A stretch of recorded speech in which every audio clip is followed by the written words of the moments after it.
So the Cotic has always been about that fusion of the traditional with the modern forward thinking. And that's where the e-bike came from. And suddenly it was like this and thing that I actually got out of my own way and went, oh, maybe we could do a steel one. You know, am I nuts doing this? Am I making sense now? This is sort of the dirty little secret about the internal battery e-bikes. The enormous down tube with the hole in it, just that on its own was 1.5 kilos. And then you put 4 kilos of battery, and they'd ridden like big power bikes, you know, big heavier bikes before. Like 24 kind of. And they've come back and gone, oh, this is amazing. This feels like a bike. I didn't like e-bikes until I built this, and now it's you can't get you off it. It's basically my favorite bike.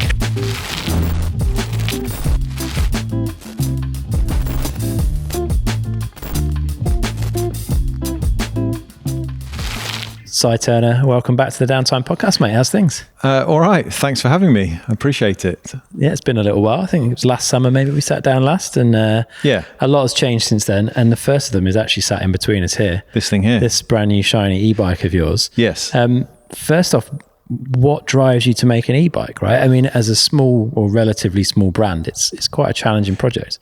Yeah. E-bike is a big swing for a little brand. But the project started back in 2018 or 19, very, very differently to this. Basically because one of the things about Cotic is that it's always been about modern forward thinking. Even though it's that fusion of traditional steel and, you know, methods and the beauty of the lines and all of that kind of thing, but fusing it with a modern sensibility. That's what the founding product was all about. And then we did a full suspension bike because I wanted a full suspension bike as a rider, but also I recognized that if we just stayed as a hardtail company, we would have, in the early, coming out of the noughties going into the 2010s, if we didn't make a full suspension frame, we weren't going to we'd probably stay in business, but we'd probably still be like me in an industrial unit somewhere. So it's always been about, so the Cotic has always been about, like I say, that fusion of the traditional with the modern forward thinking. And that's where the e-bike came from. Although it's taken quite a long time to recognize that fusion of that Coticness into the e-bike through the project, that's for sure. Yeah, take us through the project a bit, right? Because it started somewhere pretty different to where we've ended up. Yeah, it's definitely been on a journey to get here. Yeah, definitely. So coming back from Eurobike kind of 2018, which is the big European trade show.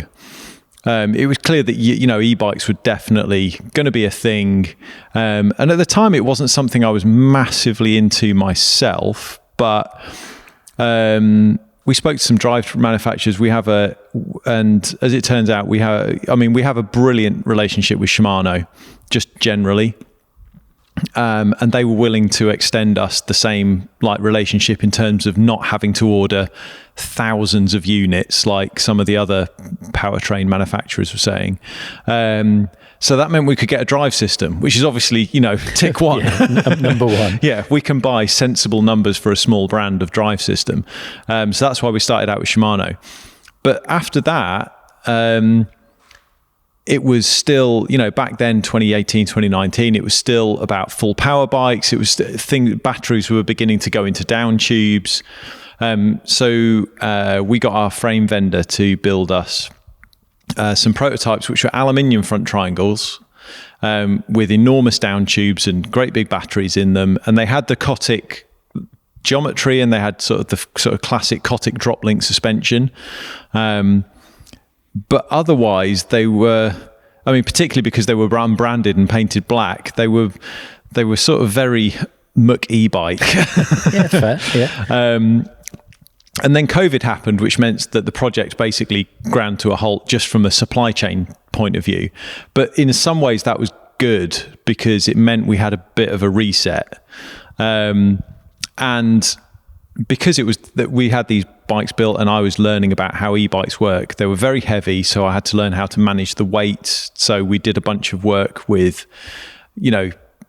offset bushings, custom made shocks, different wheel sizes, just like loads of stuff. I learned loads, but I was like, well, this, even if we go for the aluminium idea, it's not the right thing for right now. So what I got so by then we were making drop link bikes, our full suspension bikes in the UK. We have a frame vendor up in Scotland called Five Land Bikes, who are amazing fabricators. So I got them to basically build me our enduro, like a sort of broadly our enduro bike, but with a motor. With a motor mount, and then I slung the external battery off the underside of the down tube, so everything fitted. And they said, and that became what was known as the rhubarb bike, because basically it had this splatter rhubarb and custard paint job, because that's what happens when you tell painters, when you tell somebody who knows how to paint that you don't care what color it is. Insta360 are leaders in the world of 360-degree and action cameras, and they're seriously invested in mountain biking, backing a ton of top riders like G. Atherton and Matt Jones, as well as events like Hardline and Darkfest. Action cameras are a great tool, whether you're shooting POV footage, filming your mates, or using them at races to check lines, remember tracks, or even time your runs. Insta360 have got something for everyone, with a full range of 360 cameras, traditional action cameras, and the tiny thumb-sized Go series, plus a huge range of mounts and accessories to help you film however and wherever you ride. I've been putting in time on their Ace Pro 2, and honestly, it's impressed me. The image quality is incredible thanks to a lens developed in partnership with Leica, and the low light performance really stands out. Let's be honest, most of us are filming in the woods, so that's a big win. I had it mounted on Insta360's super easy to use chin mount, and with just the standard stabilization switched on, it gave me the best action cam footage I've ever captured, and it was the easiest to get set up too. With a built-in wind guard and smart audio processing, wind noise is a thing of the past.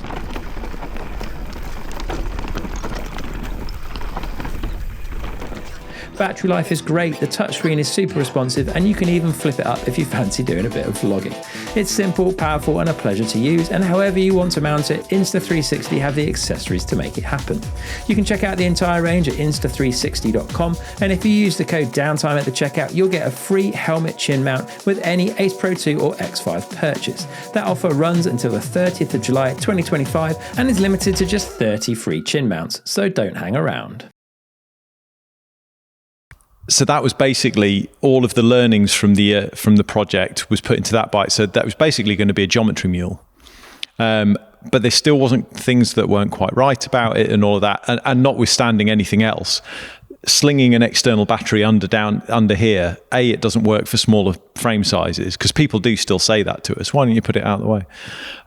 But B, I think we either put the photos, I don't know whether we did a press release, but we certainly did a social media post about it, because it was like, it's interesting to get people talking. Yeah. And I think there was about 15 minutes between posting it publicly and somebody from Shimano, not the UK importer that we normally build, Shimano corporate, saying, that's not going into production. And to be fair, like a battery in the firing line of rocks is probably not the best idea. But to be fair, I didn't have any trouble. But yeah, I saw their point. Yes.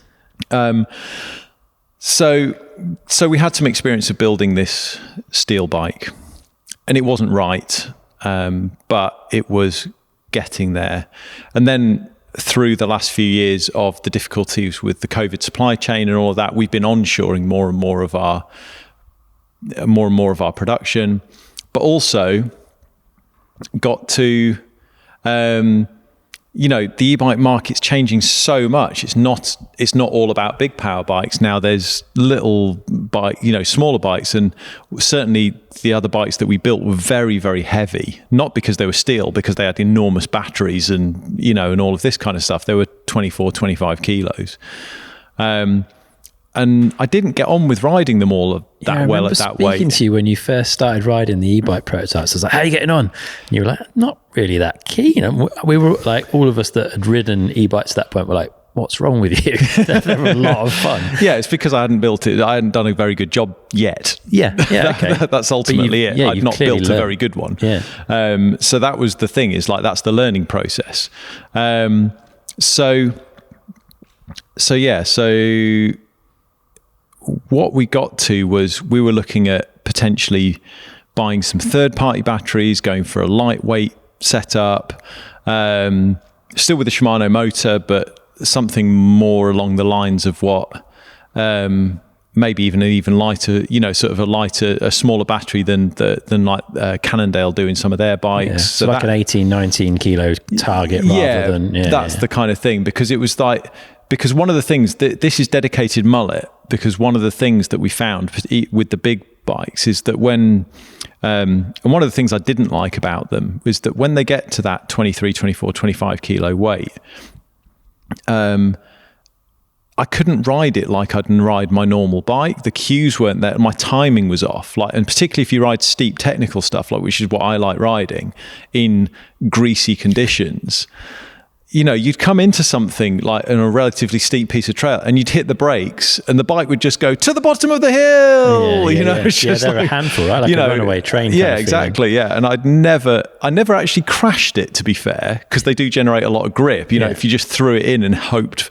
But there was a lot of throw it in and hope, which isn't really how I like to ride. No, fair.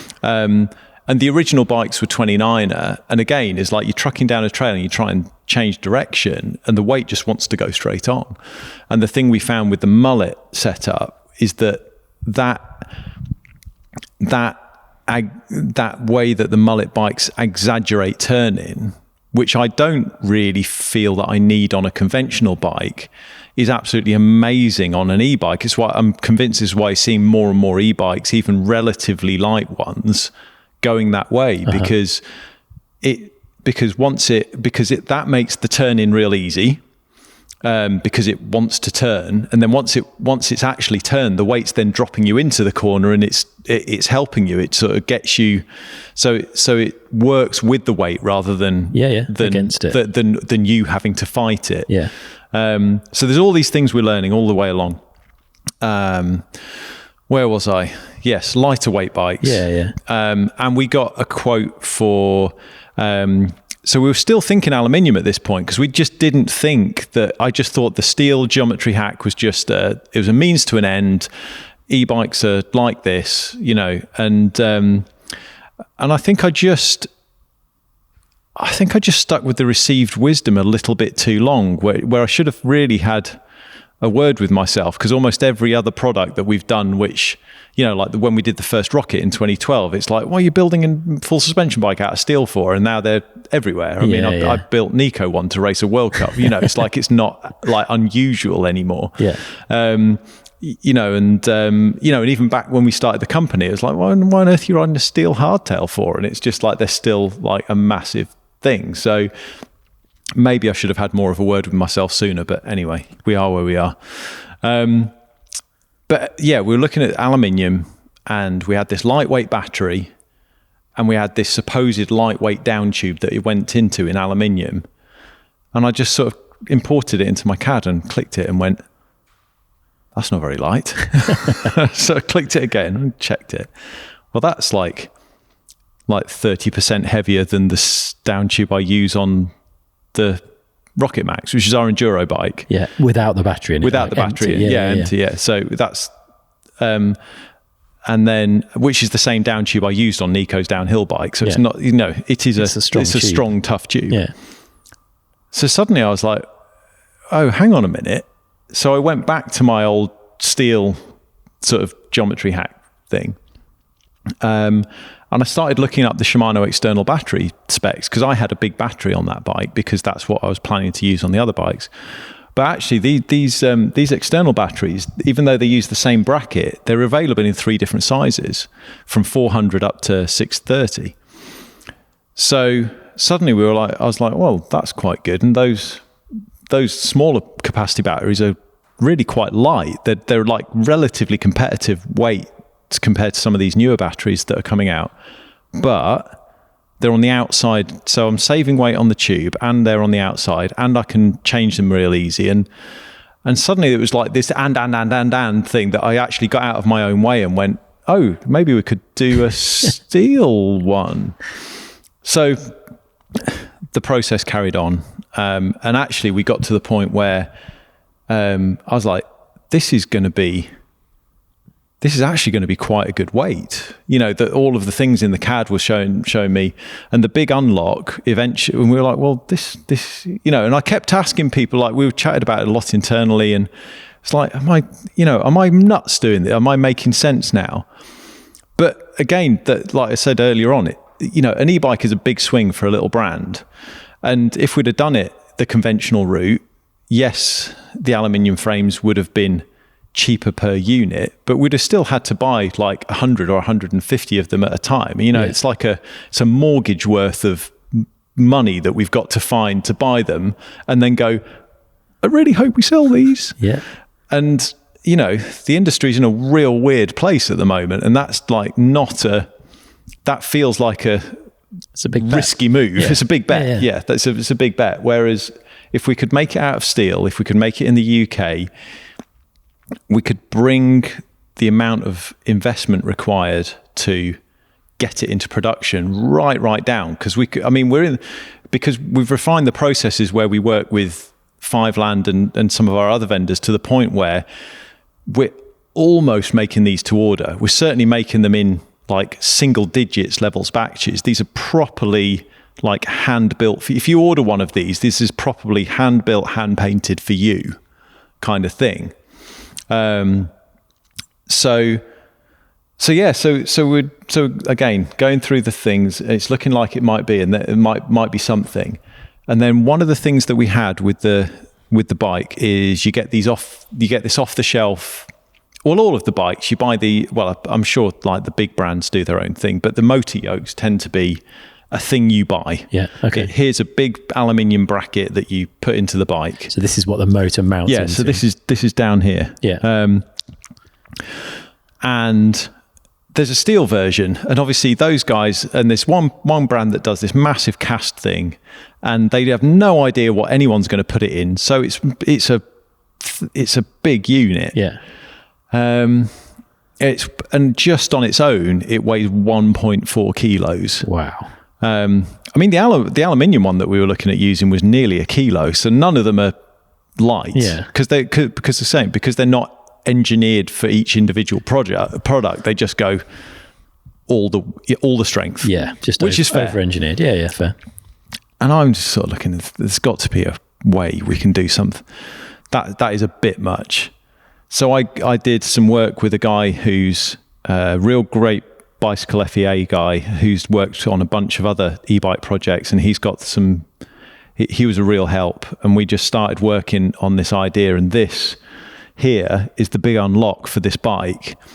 It's the it's the fusion of the traditional and the modern. It's laser cut plate, high strength steel. It's nothing, it's none of your rubbish, but it's laser cut and folded plate that's then welded together by the Fiveland guys. There's nearly as much fabrication in that mount as there is in an entire front triangle in terms of time. It's enormously expensive and time consuming to do. Yeah. But it's nearly a kilo lighter. Yeah, which is huge on a bike. Well, it is, because suddenly I'm looking at it going, well, my bike, I'm a tall guy. I've got a C5 bike. I've got Schwalbe radials on it. I've got, I've got the Link Glide drivetrain in the electric gears. So that's like a heavy spec drivetrain. And my bike weighs 22 kilos. Yeah, which is pretty much bang on. Which is pretty much, yeah, exactly. And so suddenly, like, all of the numbers suddenly look good in terms of the performance. So that's when it was like, well, we're really on something here, because this is really Cotic, because it's the modern twist on the steel thing. We can make it. We can afford to make it as a little brand, because we don't have to find hundreds of thousands of dollars to, tool up for molds or make loads of them, or make some kind of minimum order quantity. And because we're making them like this, we've now got into this situation where we can offer custom paint, and we can do all of these really cool things that none of the other brands can do. And the external battery allows you to either take two 500 watt hour batteries, or have a 630 and a 400, or it gives you loads of flexibility. So it was just all looking like it would be like, this is a really interesting thing.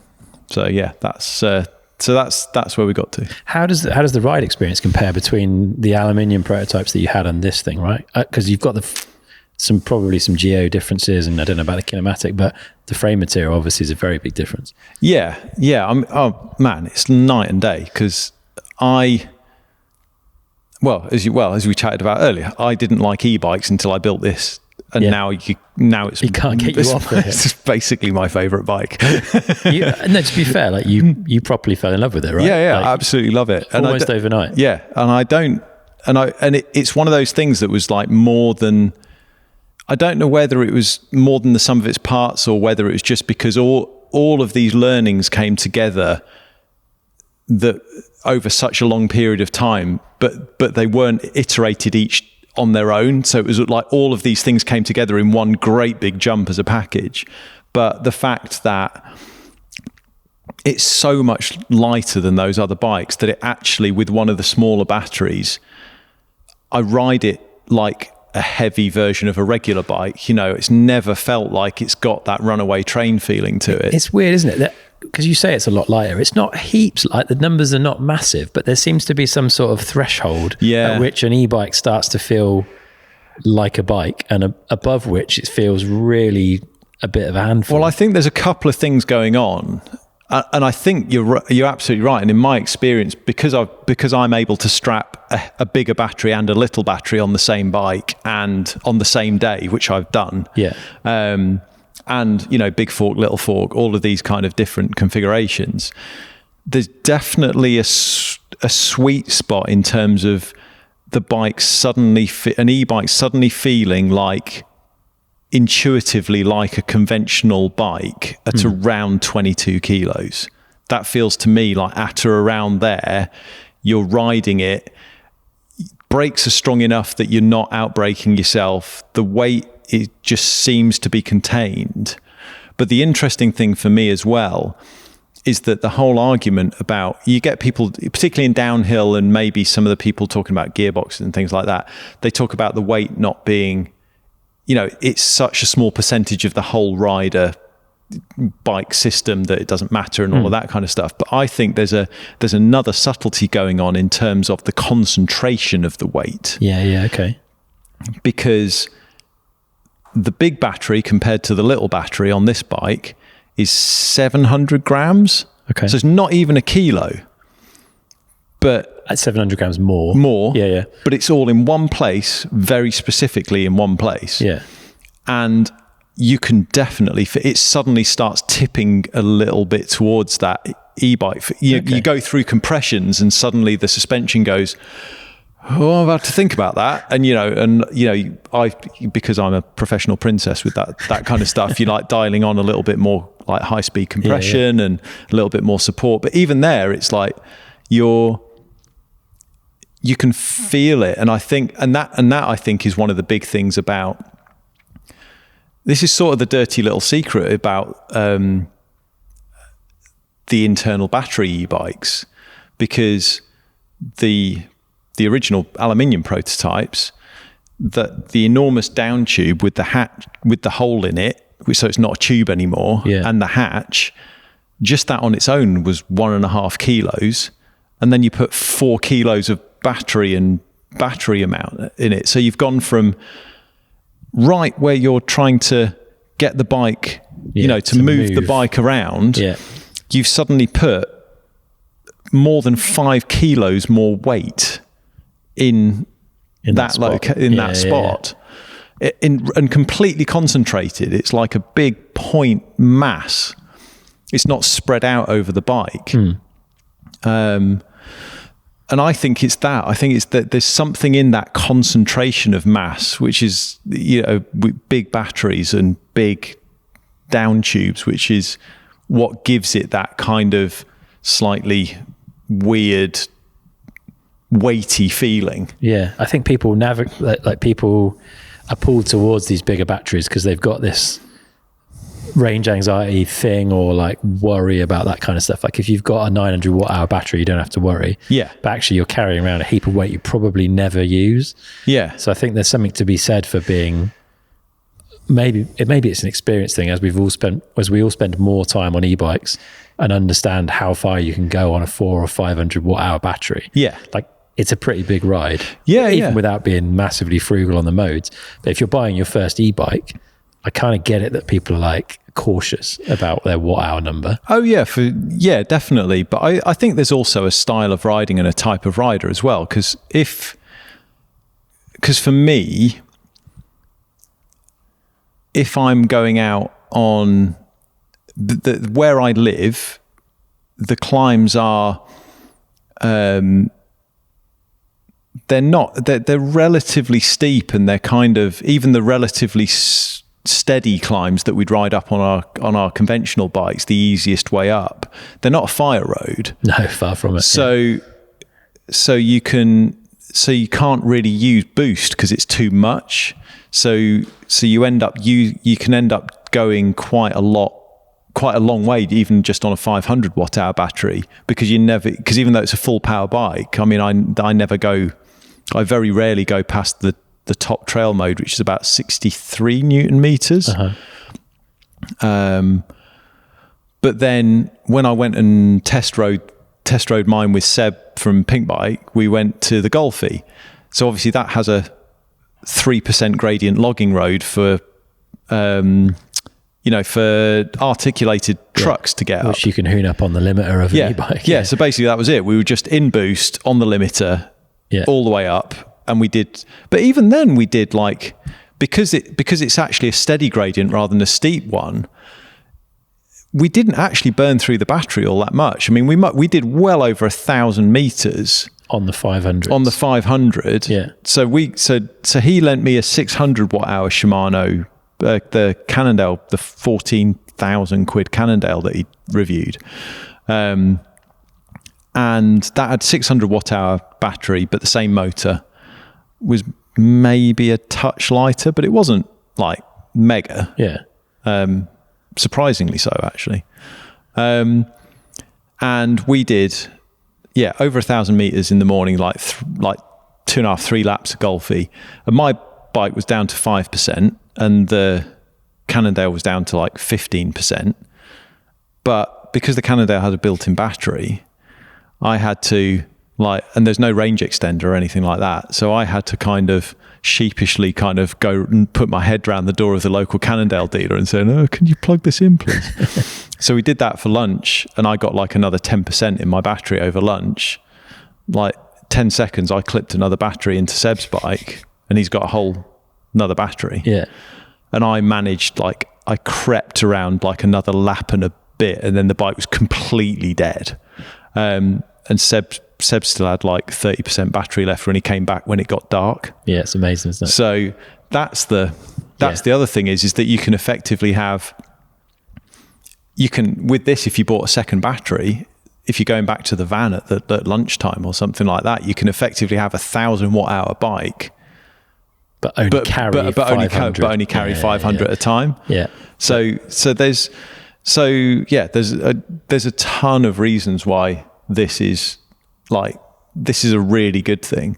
And we haven't even got to the practicalities of being able to take it off the bike to charge it. Yeah, I haven't done any trips with an e-bike, but there's a few things like, you can't fly with a battery, right? Yep. So that's cool. So you can take it out and hire a battery where you are, which would be a pain on anything that you'd need to take the motor out to do that. You basically just can't take your bike anywhere. Yeah. And then, if you're going somewhere where the bikes are staying in the van, or like somewhere where there isn't power, like in a shed or whatever, you can just pull that off and stick it in your room and put it on charge. You weren't at Boltby last year, were you? So we do Boltby Bash Enduro usually. It was just this last weekend, but didn't make it. But we do it with a lot of our old buddies, and a few of them had e-bikes. And last year, it was an absolute shit show of extension leads out of windows, and if the weather had been bad, there'd have been no chance of charging those bikes. It was only because the weather was sunny that you could actually run like electricity cables out of the building to get to these bikes. Whereas, with that, I just take it off and like I did it on that when I was on that road trip, with the pink bike test and like the MBUK test and a bunch of the other stuff. I get to the hotel or get to wherever I was going and go for a ride and then take the battery off and take it into my hotel room and just put it on charge. Pretty convenient. Yeah. Sort of, so if you haven't got power where you store your bike, if you store your bike in a shed or in one of those like, one of those little sort of security structure kind of things, you don't have to. So I think there's a lot of things going for it, and I think I know this has caused a lot of trouble on the internet, and I did get pretty upset about it when it first came out. But I think it looks cool as well. I think it looks like a nice steel bike with probably like a big water bottle on it or something like that. Yeah. I know I'm like biased, but that's fair. It's your baby, but like, talk us through that a little bit, because you obviously put it out there, and when you take a risk and do something you believe in that's a bit different, then I guess there's always going to be people that don't agree with you, and in a way that's cool. I think it shows that you're doing something that isn't following the norm, and you haven't just taken all the reasons that everyone else has bought into and followed that. You've done something different. But that day I remember kind of keeping an eye on it on Pink Bike, and certainly for the first couple of hours it was brutal, mate, to be fair. It was, and I've been doing this a long time, and I've been building steel bikes, types of steel bikes that people think are inappropriate for a long time. This is one of my friends said when I said I was so upset about that day, they were like, and it is a long time ago, but because it was 2012 when we launched the first rocket. But he said, do you remember when you launched the rocket? And everyone went, what the hell are you building a full suspension bike? It was just so anti what everyone was doing and the received wisdom, that because at the time it was all stiff and all of that kind of stuff. But it wasn't as bad as that. It was like some real. I think one of the things about this bike is that, there's two things going on. Firstly, just the level of thought and engineering and bespoke like elements to it. There's so much consideration gone into this bike. It's probably it's the hardest thing I've done. It's the thing I'm most proud of. So that made it difficult to hear. Yeah. Because I was so emotionally invested in it, because I was so pleased with it. And also, you've got to realize is that like by the time we told the world about it, I'd been riding it for 2 months, and I was just like, this bike is flipping amazing. I still get this, like, I still genuinely, every couple of weeks, I'll just have a ride on that bike and go, this bike's flipping amazing. It's just, there's something about it that just, I absolutely love it. It's a very easy bike to gel with. It's a very easy, natural bike to ride. I think I've only done a short ride and the conditions were pretty challenging. Horrific. But even then, it was a confidence-inspiring bike to be on, despite the terrain being slick as. I can see why people would gel with it very quickly. And that's what we hope. We'll do the demo tour and all of that. But Sam and Darren have been in Scotland this last weekend at Glen Tress, and a couple of people took the bike out, and they've all, and they came back going, because they'd ridden like big power bikes, big heavier bikes before, like 24, kind of, and they've come back and gone, oh, this is amazing. This feels like a bike. And I think there is something in the fact that I've been able to build some of that give and that steel feel into the bike. They are enormously stiff, like e-bike, more with conventional, with more conventional e-bikes. So there's an element of that. So, but the whole thing with it being an external battery it got a lot of, it was a rough day. It didn't help that it's the first time I've been on the receiving end of the modern clickbaity, like media attitude to putting news stories out, which was eye-opening. Yeah. I think possibly, well, I think definitely, given how difficult it's been to, you know, to keep Cotic running over this last couple of years because of the state of the bike industry, I suspect my emotional headroom was probably a bit less than usual. Which is fair. But I still genuinely think that it was much more to do with the fact that I thought, you know, I'm putting this out there going, I'm so proud of this. It's brilliant. It's like the best thing I've ever done. It's my favorite thing to ride. And then just all of that just gets shot down. Yeah. And it doesn't help that, I mean, the new branding and the new look really like have definitely like flattered the bike. It didn't help that for some reason in the original launch colors, this bike just doesn't photo very easily. It didn't photograph as well as it looks. No, in the flash, exactly. Sure. There's something about, and I don't know what it. We've tried all number of angles, and you know, we just couldn't figure. It was one of those weird things, sort of trick of the light things. So yes, that probably didn't help. But yeah, it was a rough day. I felt like it was quite unusual though, in that it developed that forum on Pink Bike in the way that it rarely does. And a lot of people came to your defense and were like, actually, I think this is kind of cool. And I like the idea of an external battery that you can change. Like by the end of like when it sort of ran out of steam, it was almost to the point where it was like 50-50 negative, positive, which is, I would say, is rare on the internet. People are way more likely to comment negatively than positively. Well, I mean, hard for you to look at it in that light probably, but I put in a big shift.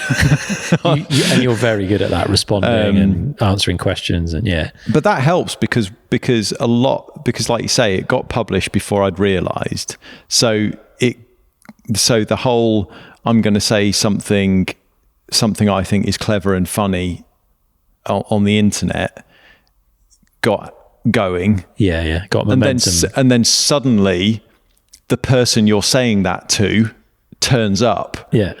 And that's when it all kind of, that's when some people started coming to my defense a little bit, because obviously at that point they didn't necessarily want to get flamed themselves. But if I'm in there going, actually, come on guys, let's, you know, let's talk about this. There's, you know, that, so it definitely, and interestingly, like after that initial, like real hard day, anytime it's been mentioned since, or anytime it's popped up since on almost any of the forums, there's definitely like people do. There's still the odd dickhead, but you know, it's human nature. It's the internet, whatever. But there's definitely a constituency of people out there who get where it's coming from. And interestingly, the external battery thing, and certainly that's been borne out by the people who've ordered them and come and talk to us about it. It's quite often they're people who've lived with internal battery bikes.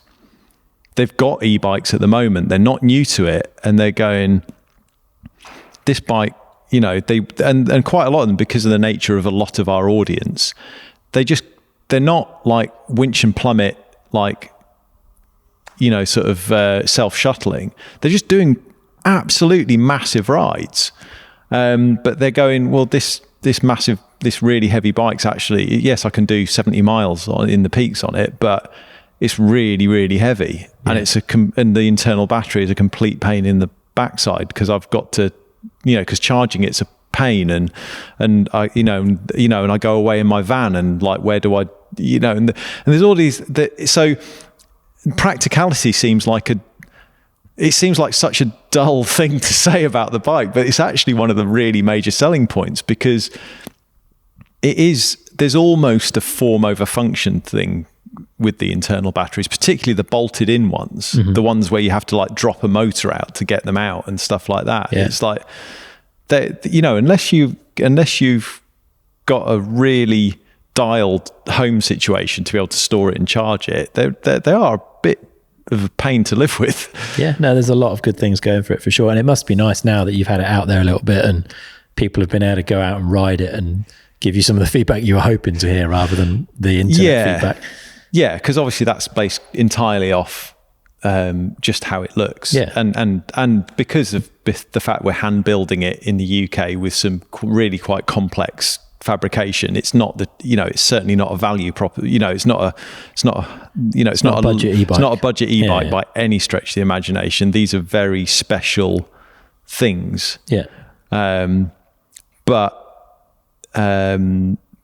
yeah, it's definitely people who ride it get it, and as we move into production next month, it's we'll get some on the demo fleet. Those brilliant first customers of ours will get their bikes, and they will be stoked with them. I'm absolutely convinced of it. So yeah, good stuff. A big learning curve. Yeah. and a very cool bike. Good on you for doing something a bit different, mate. It has been fun catching up. It's been too long. I love the new brand and the new look. Thank you, mate. It's really cool. The website's been refreshed and looks great too. If people want to find out more, what's the website address? www.cotic.co.uk. Cotic, Cotic. I reckon you can leave out the www. I think they've got it, mate. Yeah, you can probably just put it into Google and we'll turn up. We've been around a while. We sort of fill the first page. Good stuff. Yeah, it's been good. Nice. And Instagram, all of that stuff? At Cotic Bikes. We're at Cotic Bikes on TikTok. Just type Cotic into Facebook. So we're on those social medias. We've got a YouTube channel. Yeah, all of the things. Usual stuff. I shall put links to all of that in the show notes. Nice. Thank you, mate. Look forward to seeing more of these out there and seeing the brand spread as it kind of gathers pace. Thank you. Yeah, thanks for the catch up, mate. No worries. I appreciate it. Thank you.